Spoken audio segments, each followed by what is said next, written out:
नमस्कार, news and competition के रगड़ चैनल में आपका स्वागत है। देखते हैं उत्तराखंड की 10 महत्वपूर्ण खबरें।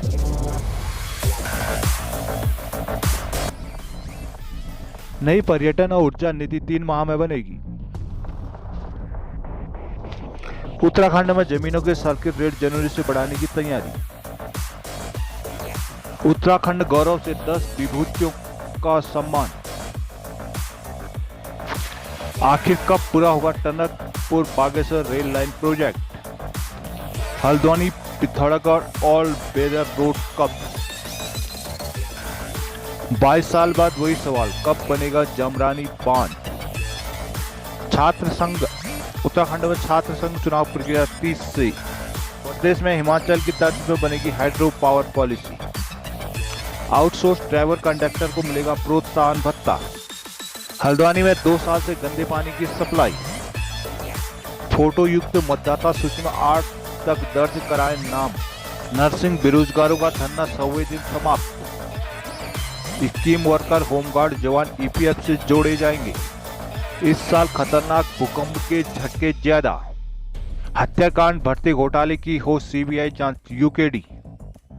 अटल ने उत्तराखंड बनाया, मोदी सवार रहे हैं, रेखा आर्या। भराड़ी शरण में योजनाओं का लोकार्पण और शिलान्यास। उत्तराखंड 9 महीने में घट गए 58,000 मतदाता। उत्तराखंड में पर्यटन और ऊर्जा के क्षेत्र में उत्पादन और निवेश बढ़ाने के लिए 3 माह के भीतर नई नीति बनेगी। ये घोषणा मुख्यमंत्री पुष्कर सिंह धामी ने बुधवार को पुलिस लाइन में आयोजित राज्य स्थापना दिवस में की। मुख्यमंत्री ने कहा कि राज्य में पर्यटन और ऊर्जा के क्षेत्र में अपार संभावना है। इसके अलावा इन क्षेत्रों में हमारे पास संसाधनों की भी कमी नहीं। जहाँ पर्यटन के लिए हमारे पास तमाम खूबसूरत जगहें उपलब्ध है, वहीं जल विद्युत और सौर ऊर्जा के लिए भी हमारे यहाँ पानी और धूप की कमी नहीं है। ऐसे में हमें इस ओर ज़्यादा ध्यान देने की जरूरत है। उन्होंने कहा कि राज्य में पर्यटन के क्षेत्र में ज़्यादा निवेश को बढ़ाने के लिए सरल और प्रभावी नीति 3 माह में बनाई जाएंगी। वही एक सरलीकृत जल विद्युत और सौर ऊर्जा नीति भी बनाई जाएगी। इनामी बदमाशों को पकड़वाने वाले लोगों को पुरस्कृत करने के लिए पुलिस विभाग में 1 करोड़ का कोष बनाया जाएगा।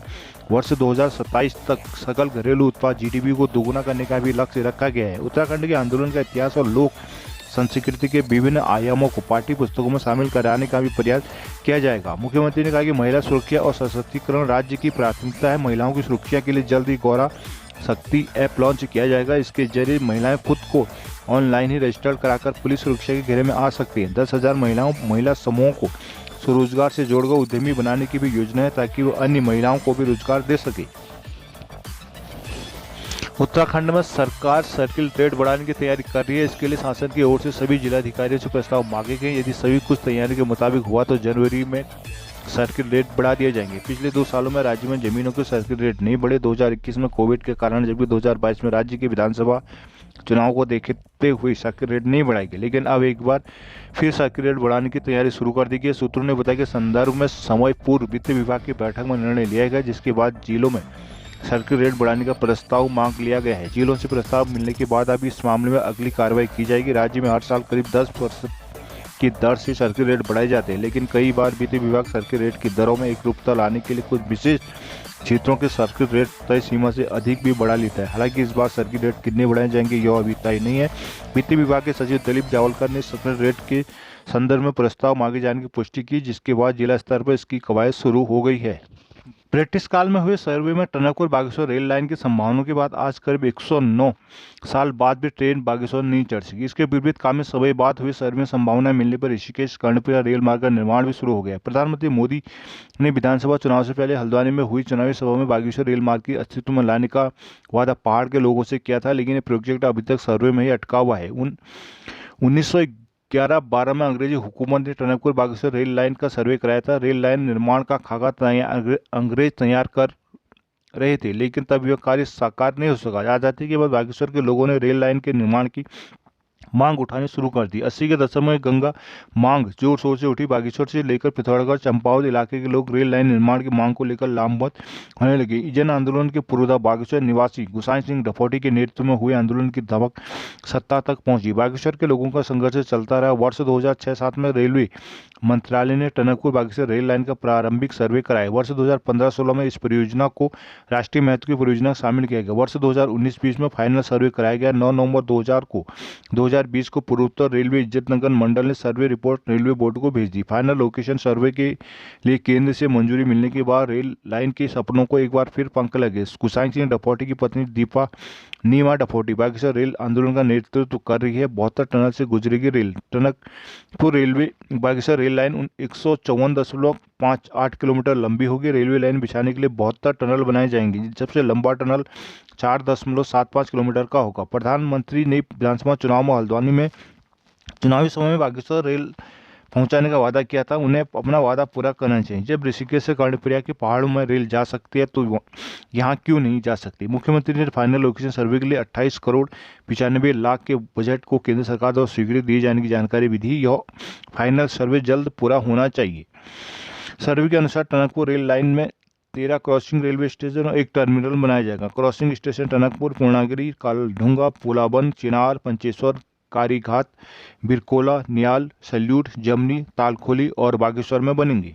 टनकपुर से पिथौरागढ़ तक ऑल वेदर रोड का निर्माण हो चुका है, लेकिन सबसे अधिक उपयोग में आने वाली Haldwani Almora Pithoragarh all weather road का सपना राज्य स्थापना के 22 साल बाद भी पूरा नहीं हो पाया। हल्द्वानी पिथौरागढ़ हाईवे के टूल लेन नहीं होने से यात्रियों को भी भारी दिक्कतों का सामना करना पड़ता है। एनएच की आधी अधूरी तैयारी के चलते यात्रियों की परेशानी और बढ़ती जा रही है। बरसात के दिनों में यह मार्ग हादसों का सबक बनता रहता है। पिथौरागढ़ हल्द्वानी हाईवे 186 किलोमीटर लंबा है। घाट से पिथौरागढ़ 35 किलोमीटर मार्ग Tanakpur Pithoragarh all weather road से जुड़े होने के कारण बनकर तैयार हो चुका। बाकी 151 किलोमीटर हाईवे के ऑल वेदर बनने का सपना अधूरा है। मार्ग में अधिकांश सड़कें सिंगल लेन होने के कारण यात्रियों को परेशानी का सामना करना पड़ता है। इस मार्ग पर हर रोज 2500 से अधिक वाहन चलते हैं। ट्रांसपोर्ट के वाहन बड़ी संख्या में चलते हैं। बरसात के दिनों मार्ग में पहाड़ों से पत्थर के गिरने की घटना के चलते आए दिन हादसे होते रहते हैं। एनएच ने मार्ग में सिर्फ खैना से काकड़ी घाट तक 10 किलोमीटर मार्ग को 2 लेन बनाया। शेष काकड़ी घाट से क्वारब तक के 10 किलोमीटर मार्ग को मार्च तक पूरा करने का लक्ष्य रखा गया है। एनएच के अधिकारी के मुताबिक जौलीकोट से खैना तक 35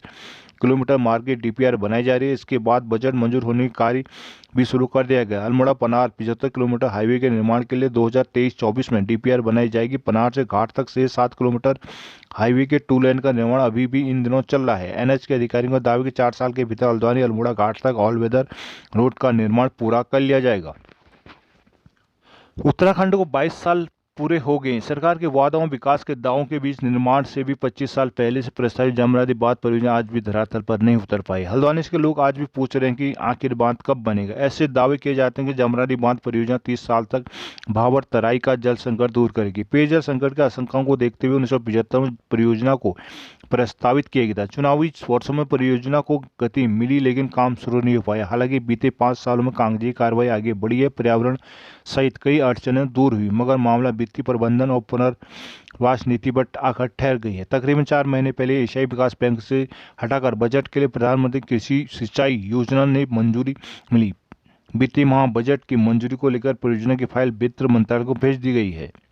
रोडवेज में आउटसोर्स पर काम करने वाले ड्राइवर कंडक्टरों को संविदा और विशेष श्रेणी ड्राइवर कंडक्टरों के बराबर वेतन मिलेगा। इसके साथ ही प्रोत्साहन और रात्रि भत्ता भी दिया जाएगा। प्रबंधन ने इसके आदेश जारी कर दिए। आदेश के प्रति सभी डिपो सहायक प्रबंधक और मंडली प्रबंधकों को भेजी गई है। महाप्रबंधक संचालक दीपक जैन ने बताया कि रोडवेज में करीब 100 आउटसोर्स ड्राइवर कंडक्टर हैं। कुछ ड्राइवर कंडक्टरों की शिकायत थी कि उनकी विशेष श्रेणी में और संविदा के ड्राइवर कंडक्टर के बराबर सुविधाएं नहीं मिल रही, जबकि प्रबंधन की तरफ से बराबर पारिश्रमिक देने के आदेश हैं, लेकिन कुछ डिपो में इनको कम वेतन मिल रहा था। उत्तराखंड के सरकारी और अशासकीय डिग्री कॉलेजों में छात्र संघ चुनाव को शासन ने हरी झंडी दे दी है। 30 नवंबर से चुनाव प्रक्रिया शुरू कर दी जाएगी, जबकि चुनाव की तिथि अगले 15 दिनों में घोषित कर दी जाएगी, जो सभी कॉलेजों के लिए एक ही होगी। इससे लेकर गुरुवार को शासन में अहम बैठक भी होने जा रही है। उच्च शिक्षा विभाग के संयुक्त निदेशक डॉक्टर आनंद सिंह उनियाल ने डीएवी छात्रों के आंदोलन के बाद प्राचार्य को पत्र लिखकर यह जानकारी दी। वो बुधवार को डीएवी परिसर में छात्रों से वार्ता करने पहुंचे थे। वे प्रधानाचार्य डॉक्टर KR जैन भी मिले, जिन्होंने प्राचार्य को लिखित रूप में बताया कि सभी कॉलेजों में 30 नवंबर से छात्र संघ चुनाव की प्रक्रिया शुरू कर दी जाएगी।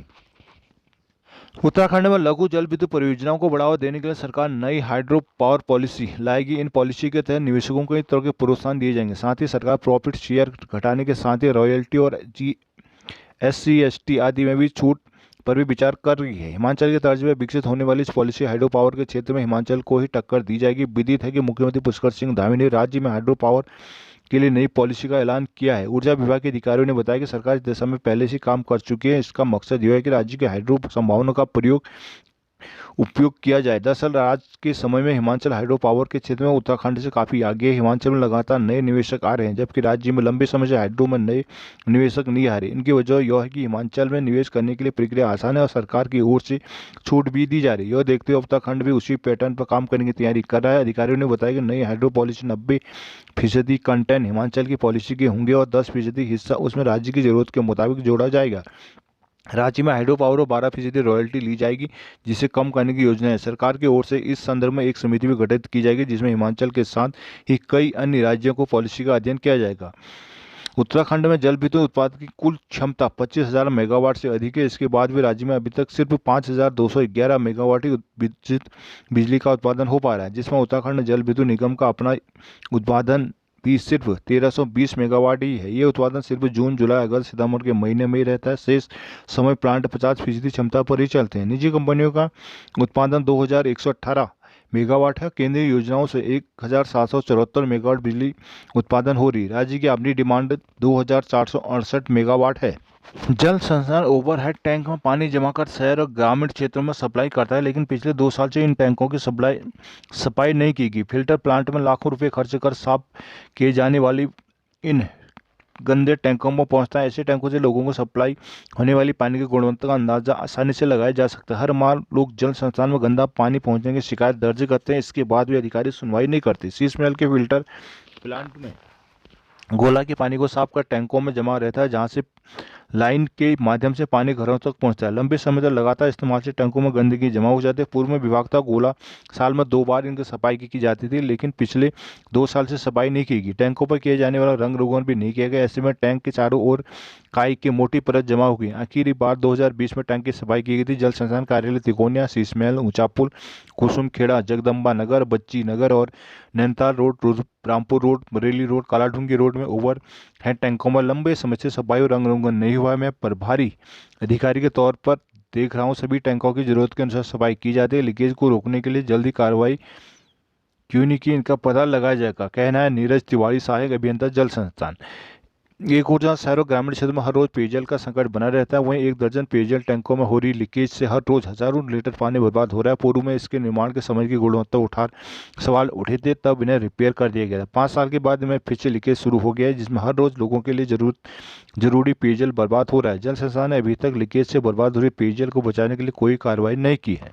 मतदाता सूची में नाम दर्ज कराने के लिए इंतजार कर रहे लोगों के लिए अच्छी खबर है। फोटो युक्त मतदाता सूची में नाम दर्ज कराने के लिए बुधवार से मतदाता 8 दिसंबर तक पोलिंग बूथ में जाकर मतदाता सूची में नाम दर्ज करा सकते हैं। बुधवार को सिटी मजिस्ट्रेट ने शहर के पोलिंग बूथों का निरीक्षण किया। सिटी मजिस्ट्रेट ऋचा सिंह ने कहा कि 1 जनवरी 2023 को 18 वर्ष से अधिक की आयु पूरी करने वाले मतदाता सूची में नाम दर्ज करा सकते हैं।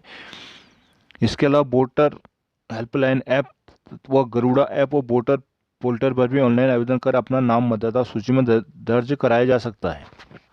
प्रदेश में होमगार्ड जवानों, स्कीम वर्कर की श्रेणी में आने वाले आंगनबाड़ी, आशा कार्यकर्ता, समग्र शिक्षा अभियान के कर्मियों को ईपीएफ से जोड़ने की तैयारी है। कर्मचारी भविष्य निधि संगठन ईपीएफओ ने दूसरे राज्यों की तर्ज पर अस्थायी कर्मियों को सामाजिक सुरक्षा प्रदान करने के लिए पहल की। इन मामलों में भविष्य निधि संगठन ने शासन से पत्राचार किया। स्कीम वर्कर और होमगार्ड जवानों को मानदेय के अलावा अन्य किसी प्रकार की सामाजिक सुरक्षा नहीं मिलती। ईपीएफ से जोड़ने पर इन कर्मियों के मानदेय को 24% रकम भविष्य निधि में जमा होगी, जिसमें 12% कर्मियों के मानदेय से 12% सरकार द्वारा जमा किया जाएगा। साथ ही जमा रकम पर ईपीएफओ ब्याज भी देगा। कुमाऊं क्षेत्रीय कार्यालय के वरिष्ठ अधिकारियों ने नाम न छापने की शर्त पर बताया कि प्रदेश के 5,000 से ज्यादा होमगार्ड जवानों को ईपीएफ से जोड़ने के संबंध में शासन स्तर से वार्ता लगभग अंतिम चरण में है, जबकि स्कीम वर्कर को लेकर भी पत्राचार किया गया है।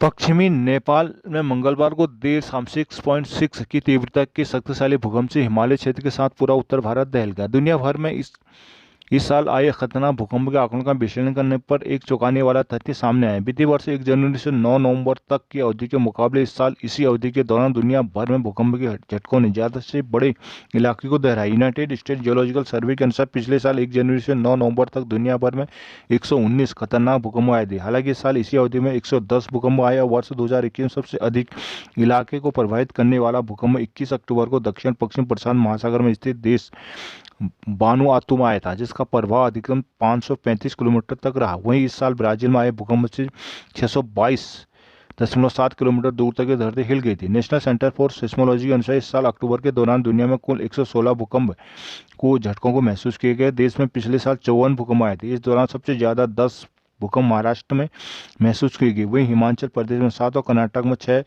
भूकंप आए थे। पृथ्वी के पास 7 प्लेट हैं जो लगातार घसती रहती हैं। जहां ये प्लेट ज़्यादा टकराते हैं वहाँ जोन फॉल्ट लाइन कहलाता है। बार बार टकराने से प्लेट के कोने मुड़ते हैं। जब ज़्यादा दबाव बनता है तो प्लेट टूटने लगते हैं। भूकंप की ऊर्जा बाहर आने का रास्ता खोजती है और डिस्टर्बेंस के बाद भूकंप आता है। उत्तराखंड क्रांति दल ने अंकिता हत्याकांड और यूपीएससी पेपर लीक उत्तराखंड सचिवालय नियुक्तियों की जांच सीबीआई से कराने की मांग उठाई। मामले में बुधवार को एसडीएम के माध्यम से राज्यपाल को ज्ञापन भी भेजा गया। बताया गया कि राज्य का 23वां स्थापना दिवस मनाया जा रहा है, लेकिन आज तक वो राज्य नहीं बना जिसके लिए उतनी बड़ी कुर्बानी दी गई थी। आरोप लगाए गए भाजपा और कांग्रेस की सरकार ने केंद्र सरकार के संरक्षण में बाहरी माफियाओं के साथ मिलकर राज्य के संसाधनों को धोन किया। ज्ञापन देने वालों में केंद्रीय कार्यकारी अध्यक्ष खड़क सिंह बड़गलवाल, केंद्रीय महामंत्री संगठन प्रभारी कुमाऊं सुशील उनियाल, कोषाध्यक्ष तेज सिंह कार्की, जिलाध्यक्ष दिनेश चंद्र भट्ट, केडी गुणवंत थे।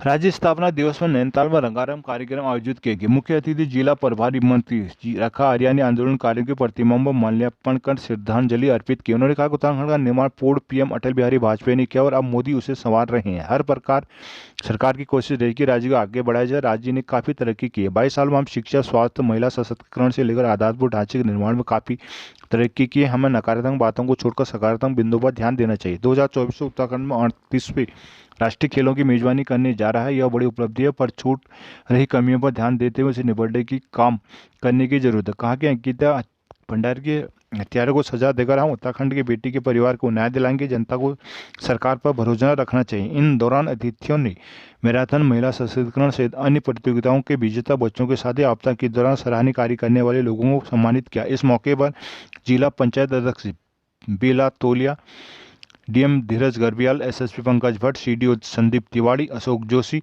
आदि मौजूद रहे।